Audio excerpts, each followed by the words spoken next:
Mahomes is a guy now who's, a 17, 18 point per game guy. And at the height of his fantasy greatness, he was a 24 point per game guy. He's not that guy anymore. You look at the numbers and you're like, every week, Patrick Mahomes is outside of the top 10.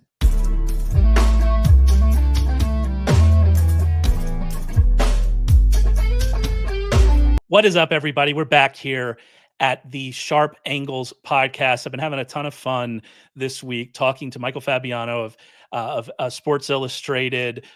Find him, on Twitter at Michael_Fabiano. We've talked about the Cowboys. We talked about some players that we're targeting in fantasy football drafts. So it only made sense to, here in our last little part of our conversation, go in the negative side, go to the dark side, and talk about players that we are avoiding in fantasy football drafts. So make sure you stick around for that. If you want to hear our other conversations, subscribe to the podcast, subscribe to our YouTube channel, check those out. They're a great listen. Make sure you do that. Also, head over to sharpfootballanalysis.com. You can access our fantasy football draft kit. You can get $5 off using promo code SHARP5. That's all together with the number 5, not spelled out. $5 off our draft kit. We have Rich Rebar's rankings coming out. His top 250 is already out. His kind of more extended thoughts on all of the, the major players in fantasy football. Those are available at Sharp Football Analysis. Make sure you go and check that out. But let's get to it with our avoids. And I think our avoid list starts interesting. If you go back, listen to our, who we're targeting list, there was a running quarterback in there. We talked about kind of the Konami code, why we're targeting these running quarterbacks. A guy that we're avoiding, a guy that you're avoiding, and I'm with you on this one, avoiding this year, is Patrick Mahomes. And he kind of falls on the other end of that spectrum, right? When we're talking about where he's scoring his fantasy points. So 2 years ago, I was, doing a radio show on Sirius XM with Lindsey Rhodes, and we were talking about, what's going on with Patrick Mahomes. Everybody just blindly starting him, and they should, right? And the guy, in 3 years ago, scored 417 fantasy points. He had one of the greatest fantasy seasons of all time. And then the numbers just started falling. And he's not old. Okay, Tyreek Hill's not there anymore, but the year before he didn't have Tyreek Hill, and he was great. We're trying to figure out what happened. And over the last 2 years, we've seen a trend. Patrick Mahomes is just not an elite fantasy quarterback anymore. Listen, he's great. He's going to go to the Hall of Fame. He's won Super Bowls. He's probably going to win some more. Although most of people who are not Chiefs fans hope they never see the Chiefs there again in the Super Bowl because we're all sick of them. But Mahomes is a guy now who's, a 17, 18 point per game guy. And at the height of his fantasy greatness, he was a 24 point per game guy. He's not that guy anymore. And I looked at the stats, and I'm sure you've looked at the stats, and think, okay, well, maybe. Well, the Chiefs ran the ball more. No, they didn't. They didn't. No, that wasn't the case. And when you look at his pass attempts per game over the last 3 seasons, they didn't significantly go down. It's ballpark. So there hasn't really been a change. Last year, the weapons, well, certainly, you had some question marks there. Rashee Rice was great, and then he got hurt. And then, Xavier Worthy was a guy that you could utilize in fantasy in the second half of the year. Hollywood Brown didn't play most of the year. Travis Kelce's getting more press for dating Taylor Swift than he is for scoring fantasy points, and that's going to continue to be the case now. And just, you look at the numbers and you're like, every week, Patrick Mahomes is outside of the top 10. Every week. And last year was not a great year for quarterbacks. We had a lot of injuries. Dak Prescott got hurt. Jordan Love wasn't, what we thought he was going to be. CJ Stroud wasn't what he thought he was going to be. Anthony Richardson, my God in heaven, was not even close to what we thought he was going to be from a fantasy. So it wasn't a good year for quarterbacks. But Mahomes was never top 5, top 8, like what we were expecting, what we're used to. And so now there's a lot of people, well, this is going to be the year he bounces back because they're going to throw the football more. Okay, maybe, but Rashee Rice has got to come back healthy. And there's still the off-field stuff. Xavier Worthy will have competition now. Hollywood Brown, I don't even know what he is anymore because he's been hurt so much. A couple of years ago when he was in Baltimore, I remember, he was a very startable asset from a fantasy, but not lately. Travis Kelce's going to be 36 now. So when you look at it, they did improve the offensive line, Josh Simmons. So maybe Mahomes is a guy who will give you a few more 20-point performances than he had in the last 2 years. But when I look at his ADP, and I was looking over at the National Fantasy Football Championships, he's a top 60 pick. In what world is Patrick Mahomes a top 60 pick? He's not anymore. And I never say never. If I'm in a 12-team league and Mahomes is there in the 8th round, I might take him. Okay. 8th round, 9th round, top 60 pick. Hell no. There's too many good quarterbacks in the league. Too many good quarterbacks. There's 5 guys who deserve to be in the top 50 at quarterback. Patrick Mahomes is not one of them. And he hadn't been one of them for the last 2 years. Now, I know it was a surprise a couple years ago when he, fell from grace and went from 400 plus points to, in the 200s, 280s. But he's just not that guy anymore. And as much as you may want to say, well, he's got Rice and he's got Worthy, and they drafted, they drafted more weapons there. Okay. I just don't know that that's all going to come together as a cohesive unit in 1 year where Mahomes is suddenly going to rebound, throw for 5,000 yards and 40 touchdowns. I just don't see it. If you want to draft Mahomes, it's fine. If you draft them in the top 60, you're drafting him based on name, and you haven't been paying attention the last 2 years. And he's in that weird spot because he does create some with his legs, but it's just not enough to really be that floor that we want. 2.73 rushing fantasy points per game in his career. That would have been QB 15 among qualified quarterbacks last year. That's actually exactly where he ranked in that last year. And that's fine, but that's just not good enough with elite passing production to be at underdog right now. He's a quarterback 6. It's just not good enough without elite passing production. We know who Mahomes is. He could do that, but that passing production can go up and down. And I actually think this is a conversation we should be having about Joe Burrow as well. Last year, Joe Burrow was a quarterback 19 in rushing fantasy points per game. He's had 2 seasons at a much better rate. One of those was as a rookie before his first injury. One of those was in 2022. I don't know if that's coming back. He's going to have to live on absolutely elite passing production. Can he do it? Absolutely. He's very good. He has Jamar Chase. He has T. Higgins. I'm not really holding my breath about that defense and it's going to be much better. But last year, he had a career high 20 fantasy passing points per game. That was 2 points higher than his previous career high per game. It was 14 fantasy passing points per game in 2023. You're playing a dangerous game with these guys. Now, these guys are really good. Patrick Mahomes is obviously one of the best quarterbacks that ever lived. Joe Burrow's a very good quarterback. Joe Burrow has 2 very good receivers. It can happen. He can have that elite passing production, but you are playing that game with these types of quarterbacks that make it more dangerous to take them in that kind of upper levels. We're there with Baker Mayfield as well, obviously at a lower level than these two. But like these types of quarterbacks, you're always playing a bit of a dangerous game. Yeah, no question. Quarterbacks every year, for as long as I can remember, Ray, there have been quarterbacks who have outperformed their average draft position by a mile. Go back. You want to go talk about Blake Bortles, for Christ's sake? I know he was a lousy a real quarterback, but in fantasy, he had a couple of top 10s. Carson Wentz, and even at one point it was Mahomes. Alex Smith was a starter for the Chiefs that first year, his rookie year. And then everyone says, oh, Mahomes is going to be great, blah, blah, blah. But he didn't get drafted as an elite quarterback in his first year as a starter in Kansas City, and he went nuts. Lamar Jackson, same happens every year. Now you have to find the right guy. This past year, Jaden Daniels, I think I was in love with Jaden Daniels. I didn't think he would be that good, but he was great. Bo Nix, we saw a freaking Baker Mayfield, for crying out loud. I mean, God, the guy was amazing for most of the year. So that's going to devalue quarterbacks in a non-superflex league. And when you're talking about drafting a guy whose numbers have dropped so significantly over the last 2 years, even though his name is Patrick Mahomes, I don't care. I want points. I don't get points for having Patrick Mahomes in my lineup. All right. Name doesn't matter. And that's why I'm avoiding him. Again, if he falls in the 8th or 9th round, then I'm going to play a platoon situation at quarterback. Yeah. But you can't draft Patrick Mahomes right now thinking that he is going to be your starter every single week, because he's just not that guy anymore. If we're talking about a risky big names, then Christian McCaffrey near the top of that list. And he's somebody you're avoiding this year. I see the ADP on him, Ray. I'm like, do people not remember? Like, what? I'm not going to call myself like risk averse. I'll take risks where it makes sense, but I don't want to take a risk in the second round with a guy who's, didn't play football for most of last year. And in his last 2 years in Carolina, he played all but like 10 games. I mean, he's always hurt. And then he had that huge year with the Niners. And now we've restored faith in Christian McCaffrey that he's going to be a starter and he's going to be healthy and fine. And while he was great that year, the following year was last year. What happened?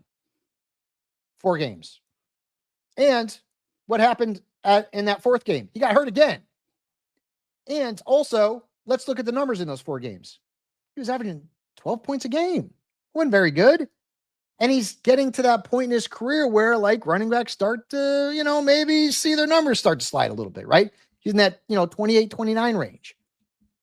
So when I see Christian McCaffrey coming off the board in round 2, and his ADP on over at Underdog is 10.8, hell freaking no. You're asking for trouble. You're asking for trouble. Okay.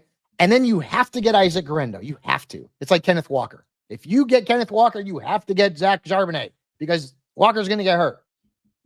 And I don't care how healthy he is right now, Christian McCaffrey. I don't care. It's freaking May. I care how, give me halfway through the season and we'll see how he's doing.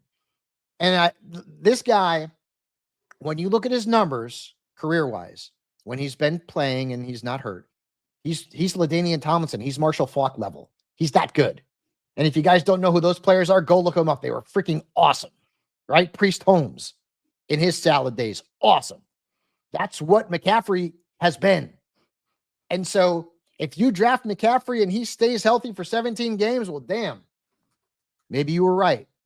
But I saw 4 games where a guy saw his touch share decline and averaged 12 points a game. That ain't 22 points a game. That ain't 24 points. That's not even 16 points per game. And he was supposed to have been healthy because I don't know that they would have brought him back because the Niners were not very good last year. And then he got hurt again in the game against Buffalo with the ankle.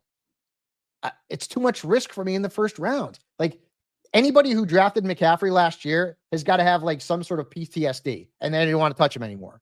And I did it. I ended up drafting him in one of my leagues, and I ended up still doing pretty well because I just was able to get Jordan Mason, et cetera. I don't want to go down that rabbit hole, but it's too much risk in round 1. And hell, I mean, Ray, maybe it's too much risk in round 2. Maybe he's a 3rd round guy, but he's never going to get that far because people love the name. And they think of, well, if Christian McCaffrey is the guy that has been this great elite type boy, he's going to lead me to the fantasy playoffs and maybe a championship. That is a big if. And this early in drafts, I do not want to go there. You brought up Priest Holmes, and you brought up a PTSD moment for me when I drafted Dominique Davis over Priest Holmes. Priest Holmes had, I think it was a 2 or 3 year stretch. He scored 373 fantasy points. Now that's standard. I think it was back-to-back years. We didn't play standard. PPR back then, kids. There was no PPR that we were doing back then. We factor in the catches. I mean, you're talking about 400 something crazy points. I mean, he was awesome. And then I believe, if memory serves me, that 3rd year he was on pace to be as good again, and he got hurt, and that was kind of the end of him. But Priest Holmes. And what's funny too is Priest Holmes started his career in Baltimore at 1,000 yards rushing in Baltimore 1 year, but he wasn't an elite type back by any stretch of the man. He went into Kansas City and Vermeil's offense, I mean, took off like a rocket. And Priest Holmes was just an amazing fantasy player. No, I know what I'm doing after we get done recording. I will be watching Priest Holmes highlights, and I will be excited. You brought up the point with Christian McCaffrey. If you're the case for Christian McCaffrey is just pure upside, right? It's just that this guy's averaged 19 half PPR fantasy points per game for his career, for his entire career. 19. That's better than Bijan Robinson averaged last year. That was better than all but 3 running backs last year, and that's over his entire career. We know what this guy is when he's healthy. That's the case you're making. I think with McCaffrey, I'm at the same place I am with a lot of these risk reward guys. And it's like this thing, it's different than it was in 2004 when I drafted Dominique Davis, right? You have to differentiate. What am I doing, right? If I'm drafting 1 or 2 teams, then yeah, taking Christian McCaffrey that early is really tough. If I'm max entering a best ball tournament, then I do think you still have to have some exposure to him because of what that upside is, in this offense with how many touches he could get. But you're right. The risk proposition for Christian McCaffrey this year is just much higher than it's been, not just because he missed last year, the vast majority of last year, with that injury, because as you mentioned, where we're getting in this age curve and how this happens to running backs. So that risk is certainly there. Another player, this is actually one that I'm avoiding, and I'm interested to hear kind of your thoughts on it, is Terry McLaurin. And so we have that 49ers connection because the Commanders traded for Deebo Samuel, and Deebo Samuel is joining this team. And you might think, if you're wary of Terry McLaurin, it has something to do with Deebo Samuel. But I actually think those guys complement each other, very well. McLaurin's used more down the field. Samuel's used more in the short areas. That's actually a bigger concern for, Zach Ertz than it is for Terry McLaurin. Samuel is much better against zone. McLaurin doesn't have as wide splits, but he's been targeted more against man in his career. That kind of fits. But the concern about McLaurin is a concern that existed even before Deebo Samuel showed up, and that's for touchdowns. He nearly doubled his expected touchdown rate last year based on usage. If you take touchdowns out of the equation, he was the wide receiver 25 on half PPR scoring per game among qualified receivers. And he's going right now as a wide receiver 16, 28 overall. That is a bit of a discount of where he was when the Deebo Samuel trade happens.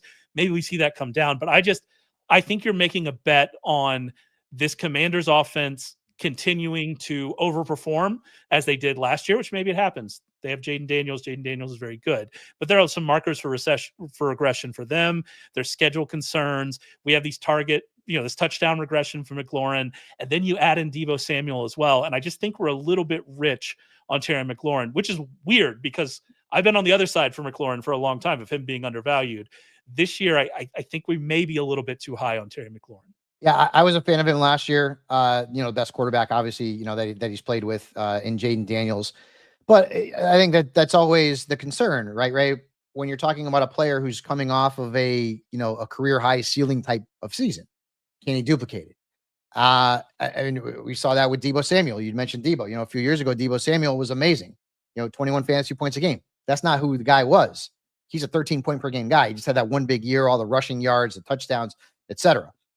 So I still like McLaurin as a wide receiver too, but I think you need to temper your expectations. And also, I think people need to take a lesson from what happened to the Texans last year. We were up the Texans, all offseason. They brought in Diggs. They had Nico, Hank Dell. CJ Stroud was amazing as a rookie. Oh my God, this offense is going to be phenomenal. No way they're going to suck.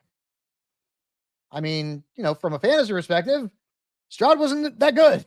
It wasn't that good. Diggs got hurt. Nico was great when he played. Dell got hurt, but stuff happens. Now, I'm not going to come on here and tell you that Jaden Daniels was going to end up having a sophomore slump like CJ Stroud. I love the kid. I love them coming out of LSU. He was my breakout quarterback last year. Easy to say now in hindsight, but I love them when he landed. I'm like, oh, this is the guy to go and get. The rushing, I compared him to RG3 statistically, and he's better than RG3. The rushing was very comparable, but is it out of the realm of possibility that Jaden Daniels, injury, maybe he takes a little bit of a step back? We don't think so. It's like, how can that happen? Well, we said the same damn thing about CJ Stroud, and look what happened to the Texans. So I think in a case like McLaurin, and even in a case like Daniels, you got to, factor in maybe a little bit of regression when you're drafting them and not expect the same ridiculously high level of, as you mentioned with McLaurin with the touchdowns, maybe Jaden Daniels just with the fantasy points. We still love him, and we're going to take him based on what we saw from last season. But in those sort of situations, I think you have to factor in at least some regression, especially when you're talking about a player in McLaurin who had never really gotten to those heights before, and he's been in the league a while. We have one more guy we have to talk about, and this is perfect timing. We didn't know this was going to happen. This guy is in the news recently. I don't think this has anything to do with why we're avoiding him. But you brought him up. He was on the Texans last year. Obviously had a serious knee injury. That's Stefon Diggs. Now with the Patriots, not at OTAs, perhaps doing other things instead of being at OTAs. But like I said, I don't think that's probably the reason we're concerned about Stefon Diggs this year. Well, I mean, it doesn't help. It doesn't help. I don't want to see it, right? But I mean, Listen, he's 31-year-old wide receiver coming off an ACL, going to a new team. Like, guys, that doesn't really work out very often. Same reason why Cooper Kupp, you can have him. If he's there as my wide receiver 5, maybe I'll take a chance on him. I want nothing to do with him. He's an older, injury-prone wide receiver. And in the case of Cooper Kupp, I mean, has he got to play on the perimeter now because they've already got the guy who scored the most fantasy points out of the slot last year on the roster in Seattle and Jackson Smith-Njigba. We don't get into that. But just Diggs' his best seasons are behind him. Now, I love Drake May. Love Drake May. I think he's a breakout candidate among quarterbacks. Patriots have a lot of, and Diggs is probably going to be the wide receiver 1, I would think. But again, like 31 years old coming off an ACL. Okay. And, we've seen other guys in sports who have prominent girlfriends, off the field or off the court, whatever the case may be. And, sometimes that gets to be a little bit messy, and sometimes that doesn't really bode well from a fantasy standpoint statistically. And we all saw what happened on the boat and everything else. And I mean, dude, come on, man. You play for the freaking Patriots and Mike Vrabel. You think he's going to take that crap? So I don't know. It's the same thing with Tyreek Hill. I don't want Tyreek Hill this year. Now, if he falls to me to a point where I'm like, damn it, I can't pass on him. Okay. I don't want Tyreek Hill. Tyreek Hill wasn't good when Tua was playing last year. And all you hear about Tyreek Hill is off-field crap. And then he got punked by somebody. Was that on social media, Ray, where he got punked by somebody who called and said he had gotten traded and he looked excited like he wasn't going to play for the Dolphins anymore? Tyreek Hill is just a knucklehead. His past is prime. I don't want him anymore. He's 31 years old. I'm good. And the same thing is going to go for Diggs. I want those young wide receivers. I want their guys like Roma Dunze. I like the guys like Jackson Smith and Jigba who haven't hit their ceiling yet. Those are the guys that I want. I don't want to draft guys like Diggs or like Cooper Kupp or to a lesser degree, but still Tyreek Hill, who have probably already had their best seasons. And in some cases, they got off-field stuff that I kind of just don't dig. And I wonder if that's going to cause a problem for me at some point during the course of the season. Yeah, I mean, I'm with you on Diggs. I'll put some defense of Diggs just as like a devil's advocate here, is that he did actually earn targets last year when he was on the field with Nico Collins, which is saying something because Nico Collins is he was good. One of the best young receivers. Yeah. But then he tore his knee, right? And so is he even at that level? You mentioned the competition. They did bring in Kyle Williams, which I think is very interesting. Although I believe I saw a Patriots beat reporter tweet out a wide receiver drill that started with drops from Jalen Polk and Javon Baker, which that's not ideal.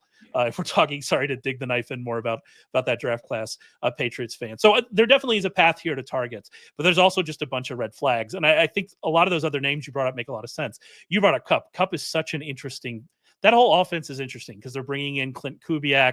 He's not going to use as many 3 wide sets we would expect. There's going to be less opportunity to really be used in the line of scrimmage. We know that both Jackson Smith and Jigba and Cooper Kupp are better from in there. How does that work out? The Seahawks, I mean, that is just such an interesting puzzle to try to figure out heading into draft season. The backfield with Charbonnet and Kenneth Walker, right? Like there's just such an interesting, that's a very, very interesting team heading into the fantasy football draft season. I want to go back to the Patriots. When was the last time the Patriots drafted a wide receiver who was worth a lick in fantasy? Julian Edelman?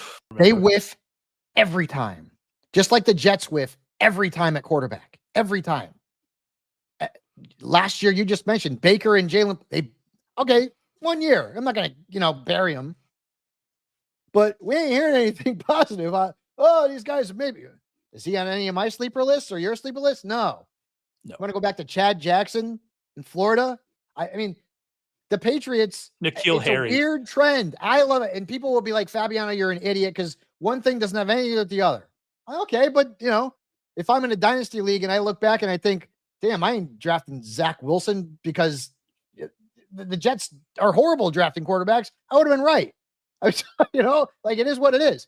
But for me, I look at the Patriots and I look at how they do with their wide receivers in terms of draft, and it's like, they don't do very well. I don't know what it is. And this is obviously goes back to Belichick. They don't do very well. I'm not sure what's going on. Their best wide receivers, remember Brandon Lloyd had that, it was there for a little bit. He was okay. Obviously, Randy Moss was a guy they brought in. Wes Welker, who was a Cowboy, by the way, was a guy that they brought in.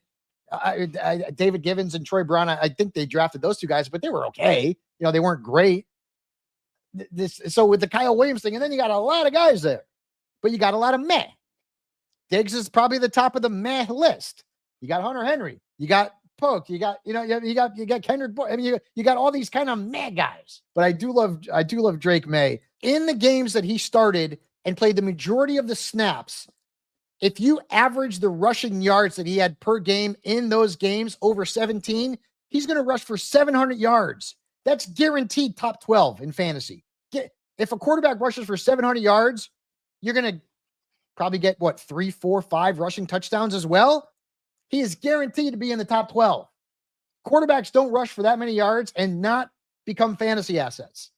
And so I am a big fan of Drake May going into the season. I will admit it. Yeah, I mean, he's quarterback 16 at underdog right now. And if I end up with one of the earlier quarterbacks, he's certainly somebody that I'm pairing. That Yes. offense, we just need to hope for the best. Yeah. Just hope for the best. All right, that's it for us. There's a ton of content available both on YouTube and in the Sharp Angles podcast feed with Michael Fabiano. Subscribe to both. Make sure you go and check it out. We talked about the Cowboys, talked about players to target. Obviously, today, players to avoid. So check all that out. Go and follow him on Twitter. Check him out at Sports Illustrated. A big podcast announcement from him coming up soon. So make sure you check that out. A lot of fun, Michael. We really appreciate you showing up and can't wait to talk with you soon. My pleasure.